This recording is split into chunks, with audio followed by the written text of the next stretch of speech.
조기 대선이 예상되는 만큼 오늘부터 시작되는 설 연휴 민심이 대선 후보들의 희비를 가를 첫 풍향기가 될 전망입니다. 또한 전격 여론전에 나섰던 최순실 씨와 박 대통령의 여론도 설 민심에 어떤 영향을 미칠지 주목됩니다. 네, 오늘 이 시간 김우석 미래전략개발부소장, 최창렬 용인대 교수와 함께 정치권 이야기 나눠보겠습니다. 어서 오십시오. 어서 오십시오. 안녕하세요. 네, 최순실 씨에 대한 특검의 이틀간에 걸친 조사가 이제 마무리가 됐는데요. 네. 당연히 협조할 거라고 기대는 안 했지만 이틀 동안 묵비권을 행사했다고 하는데 앞으로의 수사는 좀 어떻게 흐르게 될까요? 특검은 일단은 특별한 영향이 끼칠 거라고 기대하기는 좀 힘들 것 같습니다. 왜냐하면 특검은 어차피 대통령 탄핵을 목표로 가는 거 아니겠습니까? 예. 그런데 이미 뇌물 수사에서 블랙리스트로 탄핵의 무게추가 옮겨졌단 말이죠. 그런 걸 보면은 최순실 씨에 대한 효용이 그렇게 높지는 않다. 그런 생각이 들고요.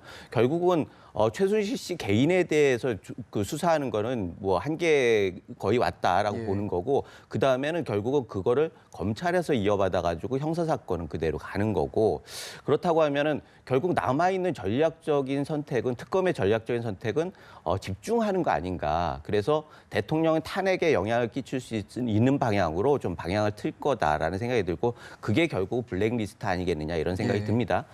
그런데 이걸 보면은 사실은 좀 많은 사람들이 허탈해할 것 같아요. 예를 들자면은 김영삼 전 대통령 때 그렇게 말이 많았던 김현철 부소장에 대해서 재판은 결국 알선수재 정도로 넘어갔단 말이죠. 예. 지금 같은 경우에도 결국은 핵심이 최순실이었는데 최순실이 빠져 있다. 그리고 탄핵을 인용을 할 때도 결국 뇌물죄를 구성하지는 못한다라고 하는 분위기가 있지 않습니까? 그런 면에 있어서는 조금 맥이 빠지는 부분이 있는 것 같습니다. 그러나 결국은 끝까지 지켜봐야죠. 어떻게 특검이 뇌물죄나 최순실 수사를 진행할지, 이 부분에 대해서는 결국 다음 달에 대통령 수사, 대면 수사, 그 부분에 있어서 그 길로 가는데 굉장히 중요한 포인트이기 때문에 예. 일단 지켜봐야 할 것 같습니다. 예. 네. 자, 최순실 씨가 특검에 강제로 끌려 나올 때 돌발 발언도 했고요. 그 이후에 박근혜 대통령이 또 한 인터넷 매체와 인터뷰를 네. 하고 그다음에 또 이경재 변호사의 기자회견까지 있었습니다. 이틀 사이에 일어난 이 일을 좀 설을 앞두고 여론전을 펼친 거라고 볼 수 있을까요? 그저께였잖아요. 그저께 네. 최순실 씨가 특검에 출두하면서 그렇죠. 대단히 충격적인 그런 얘기를 많이 했잖아요. 네. 민주주의 특검이 아니다, 자유민주주의 특검이 아니다, 이렇게 얘기를 그야말로 고래고래 소리를 질렀어요. 예. 그리고 그날 저녁 때 이 정규재 한국경제신문 주필이 운영한 한 인터넷 매체와 글쎄 그걸 인터뷰라고 해야 될지 모르겠습니다. 어제 인터뷰를 했어요, 대통령이. 예. 그리고 나서 어제 이제 이경재 변호사가 특검에 강압 수사가 있었다, 네. 이렇게 얘기를 했지 않습니까? 3조를 멸한다라는 얘기도 했다라는 거고, 이경재 변호사의 주장이에요. 네. 이런 일련의 상황, 이제 그저께와 어저께 일어난 일들이잖아요. 그리고 그렇게 실행은 하지 않았습니다만 박근혜 대통령 측의 변호인단이 이른바 중대 결단을 할 수 있다, 변호인단 사임하겠다라는 거였잖아요. 네. 그렇게 되면 헌재의 재판이 지연될 수 있다라는 그런 계산을 했다라고 이제 추정하는 건데, 이런 일련의 움직임들은 설 이제 오늘부터 연휴 시작 아닙니까? 아무튼 설 연휴 때 여러 가지 얘기들이 오갈 테니까 최순실이 얘기 빼놓고 얘기를 나눌 수가 없잖아요, 지금 현실적으로 여러 얘기 중에서. 예. 아마 이러한 쪽에서 뭔가 좀 직접적으로 보여주고 막 소리를 지르면서 손자 얘기도 거론하고 손주 얘기를 거론했잖아요, 최순실이가 그저께. 이러면서 한편으로는 이경재 변호사가 특검이 강압 수사라고 얘기하고 박 대통령이 인터뷰를 통해서 자신의 어떤 여러 가지 억울한 점, 하다못해 소문, 한간도 많이 해명 아닌 해명을 했지 않습니까? 이러면서 여론을 뭔가 이렇게 좀 자신들에게 유리한 쪽으로 해보려는 이러한 심산이 깔려있다고 보는 게 상식적인 추론이라고 봅니다. 이 어쨌든 헌재라는 것은 물론 법리적인 심판입니다만 여러 가지 정무적인 판단이 들어가지 않을 수 없는 것이기 때문에 이러한 것들을 의식했다라고 보는 것이고, 그래서 뭔가 잘 조율된 한편의 각본이라는 생각들 많이 할 수 있다고 봐요. 지금 아까 말씀하셨다시피 지금 최순실에 대해서는 직권남용 및 권리행사 방해 강요죄에 대해 있는 건데 결국은 뇌물죄 문제인 것 같습니다. 뇌물죄를 어떻게 성립시킬 수 있을 것인가. 예. 이재용 삼성 부회장의 영장이 기각되면서 탄핵 사유에서도 좀 빠지는 그런 분위기잖아요. 예. 그런데 어쨌든 박근혜 대통령과 최순실 씨가 경제적으로 뭔가 이해관계를 같이 했다는 것을 입증하고, 그런 다음에 삼성이 경영권 승계의 대가로 최순실이 모녀에게 돈을 줬다라는 것을 입증하기 위한 게 특검의 지금 일이란 말이에요. 근데 이런 것들이 잘 입증될지는 현재로 봐서 그렇게 녹록치 않아 보이긴 합니다. 법리적인 부분이 있기 때문에. 그러나 전반적인 이러한 것들이 전체적인 특검 수사에 영향을 줄 것 같지는 않고, 그리고 특히 뭐 강압수사라고 어제 얘기했는데 그 CCTV로 확인할 길도 없어요. 그 부장검사실에 CCTV가 없고 지금 특검의 주장에 의하면 시간대도 맞지도 않아요. 그러니까 제가 생각하기에는 이런 것을 논란시키고 쟁점화시킴으로써 지금 이경계 변호사 생각은 뭐 이제 제3의 기관을 얘기했잖아요. 이른바 이제 국가인권위원회 이런 걸 우리가 상정할 수 있겠죠. 예. 거기로 다시 이게 넘어가서 이 CCTV를 가리게 된다면 이건 전혀 쟁점하고 맞지도 않는 것이고, 이런 쪽으로 어떻게든 탄핵 쪽의 심리를 지연시키고 뭔가 이거 본질을 흐리려 하는 이런 계산이 분명히 있다라는 것이 전 합리적 의구심의 어떤 이유라고 봅니다. 네. 예, 여론전이라는 얘기가 그래서 좀 많은 것 같은데, 근데 저는 궁금한 게 박 대통령이 과연 이게 득이 될까 실이 될까 좀 정확히 노렸던 점이 뭘까 이게 좀 궁금하거든요. 보수 결집이라고 하는 의혹들을 많이 가지고 있죠. 그런 의도가 있다. 전체적으로 국민들을 대상으로 하기보다는 그 박근혜 지지층들을 좀 묶어내겠다. 그런데 지금 보면은 샤이 박근혜를 기대하기는 좀 힘든 것 같습니다. 물론 샤이 보수는 있습니다. 예. 그런데 그 보수가 결집해가지고 다음 대선을 누굴 어떻게 지원하는가가 국민들도 그렇고 보수 진영의 관심 아니겠습니까? 그런 면에서는 박근혜 대통령의 전략이 그다지 합리적이거나 잘 준비된 전략은 아니라고 생각이 돼요. 노무현 대통령 때 노무현 대통령 이후에 패족이라고 불리던 친노가 어떻게 부활을 했느냐. 지금 문재인 대표는 이런 사람들이 다 그 패족 출신 아니겠습니까? 그런데도 지금 화려하게 부활한 거는 결국은 노무현 대통령이 결국 좀 빠져주었다. 그리고 친노 핵심들이 그때는 수면하에 가라앉았다. 그런 면에서 교훈을 좀 찾아야 하는 거 아니냐 그런 생각이 들고요.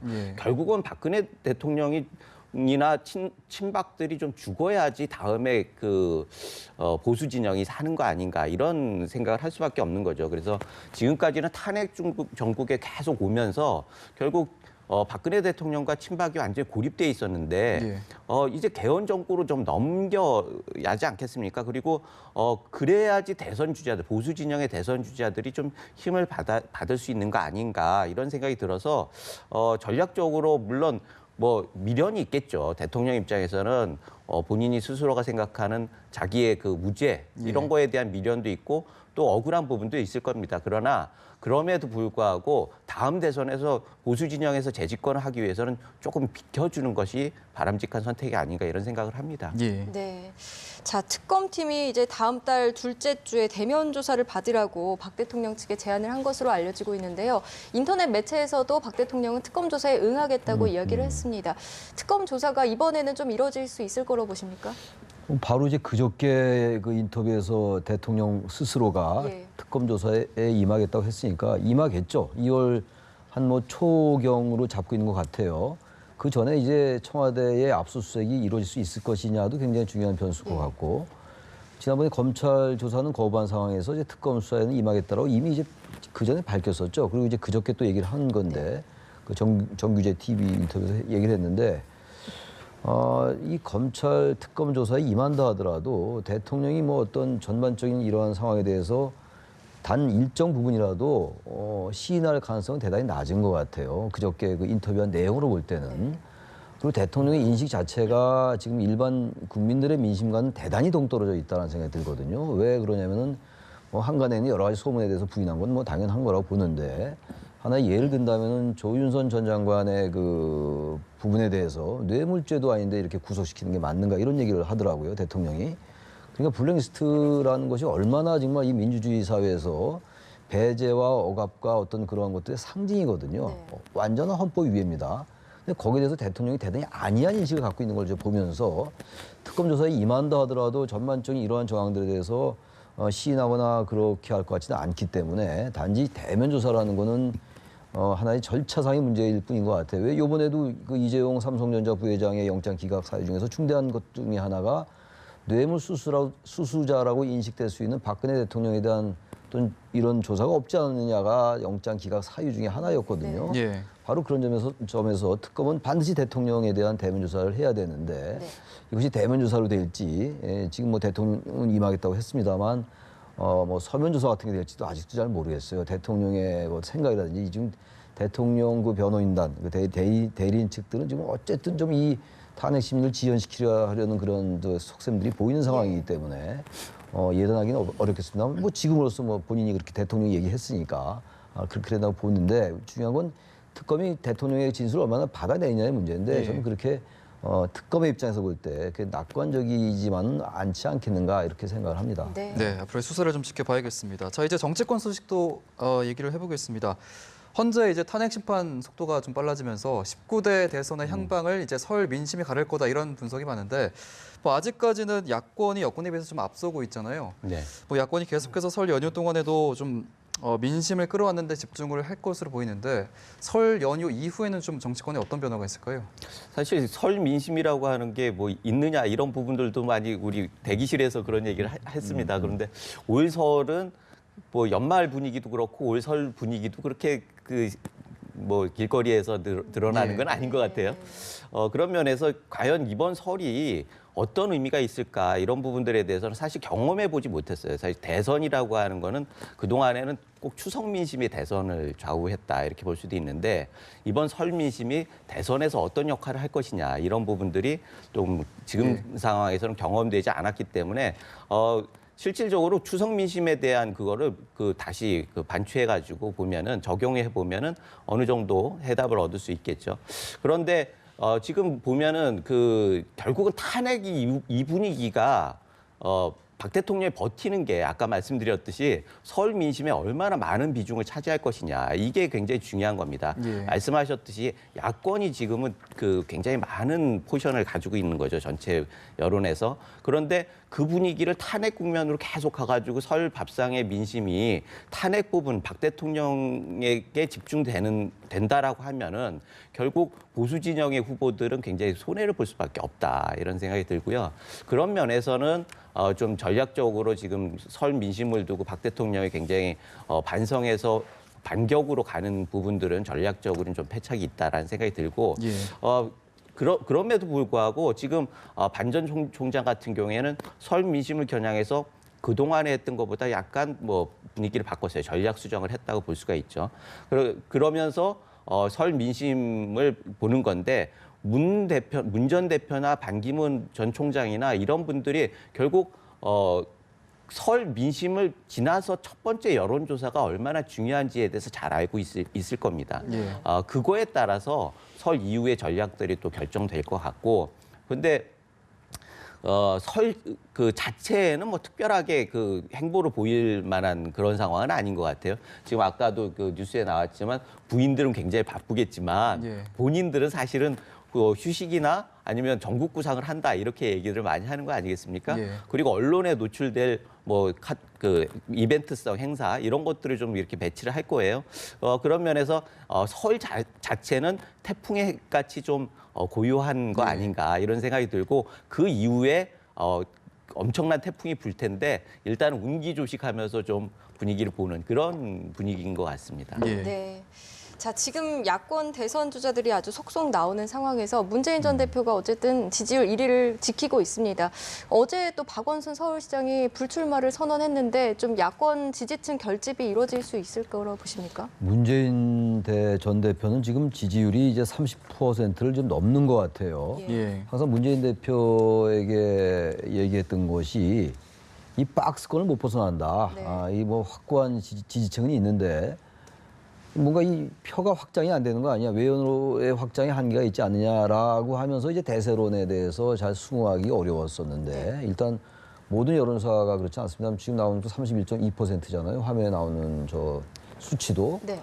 그렇다면 이제 30%를 넘었기 때문에 저건 의미가 나름대로 있는 것으로 보이고 특히 이제 반기문 전 총장의 지지율하고 상당히 적어도 저 지금 화면에 나온 지지율로 볼 때는 거의 2배 가까이 차이 나잖아요. 예. 반기문 총장이 12일 날 귀국했어요. 예. 오늘이 27일이고 12일 날 귀국 전에는 문재인 반기문의 그 지지율 차가 별로 안 났어요. 예. 굉장히 비슷비슷하고 이제 그랬는데 예. 한 뭐 열흘 좀 넘었습니다만 굉장히 차이가 많이 나고 있잖아요. 저거는 의미가 있는 수치인 것 같아요.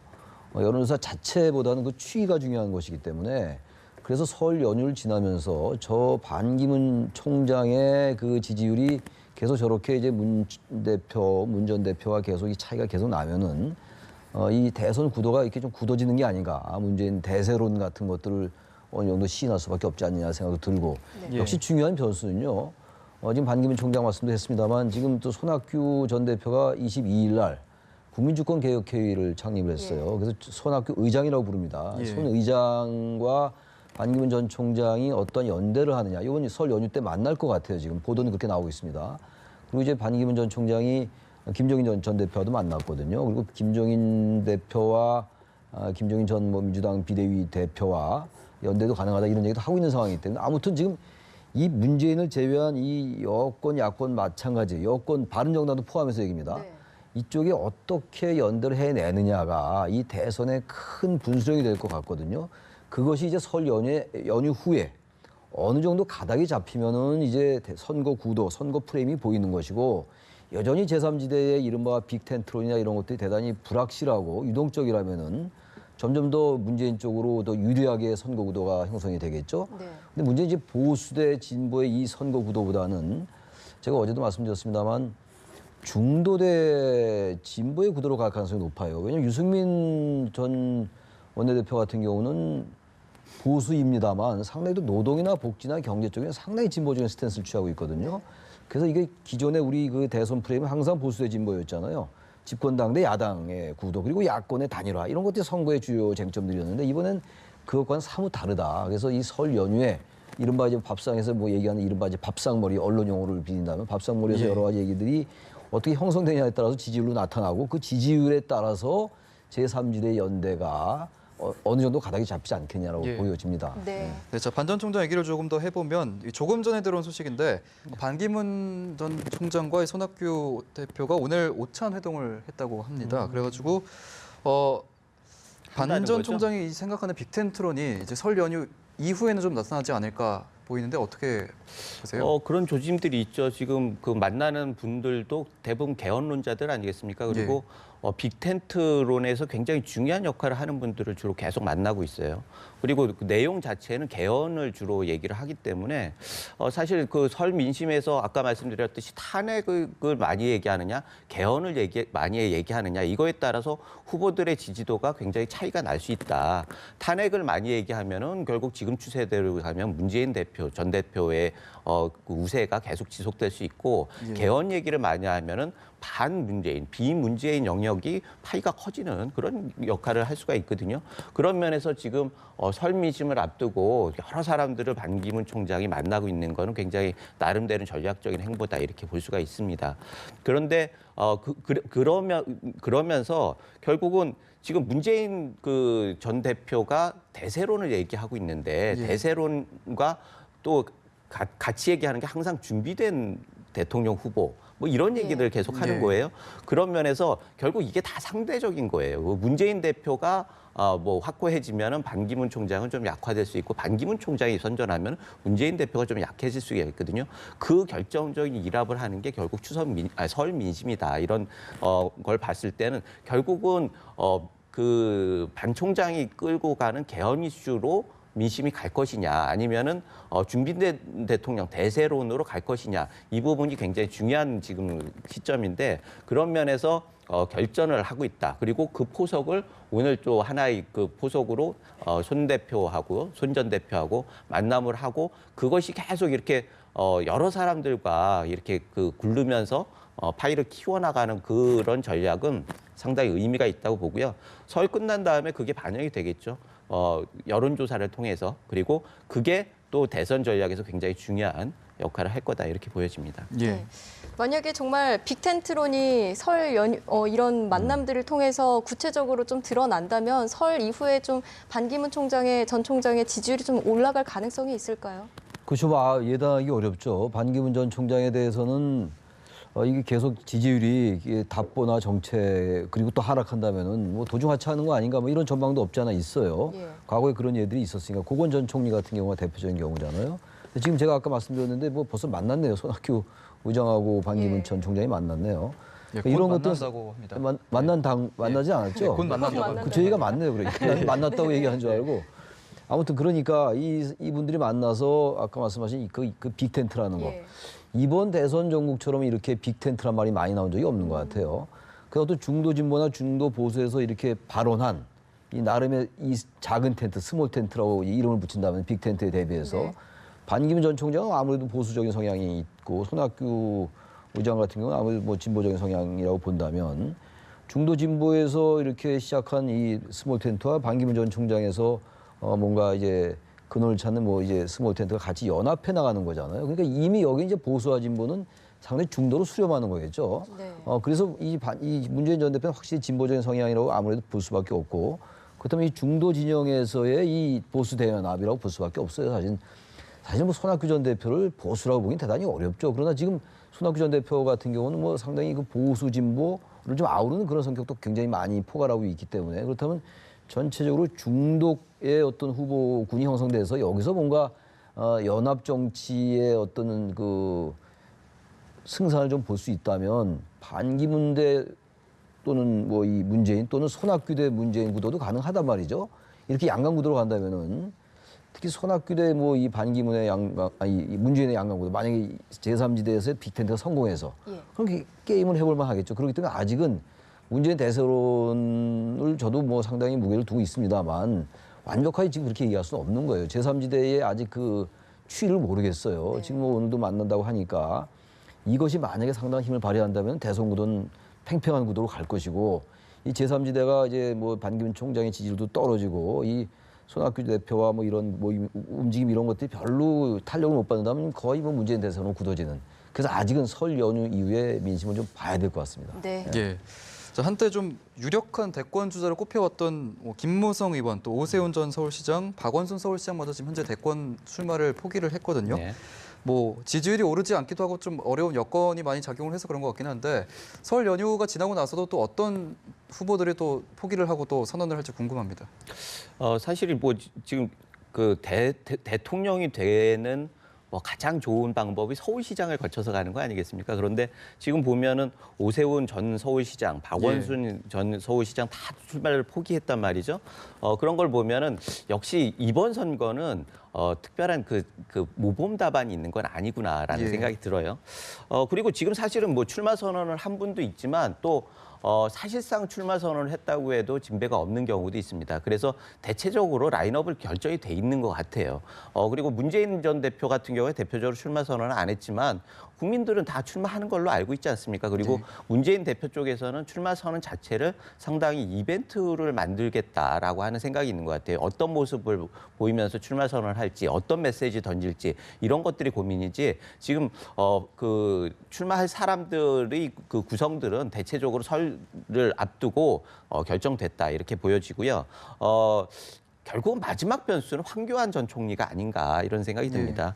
그래서 황교안 총리가 지금 뭐 거의 7점 몇 프로 이렇게 나가는데 보수 진영에서는 반기문 전 총장에 이어서 2등이 되고 전체적으로도 뭐 한 그 5등 안에 들고 이런 걸 보면은 역시 다코스다 이런 생각이 듭니다. 네, 네. 알겠습니다. 오늘 이야기 여기까지 듣겠습니다. 지금까지 김우석 미래전략개발연구소 부소장, 최창렬 용인대 교수와 함께 이야기 나눴습니다. 두 분 고맙습니다. 감사합니다. 네.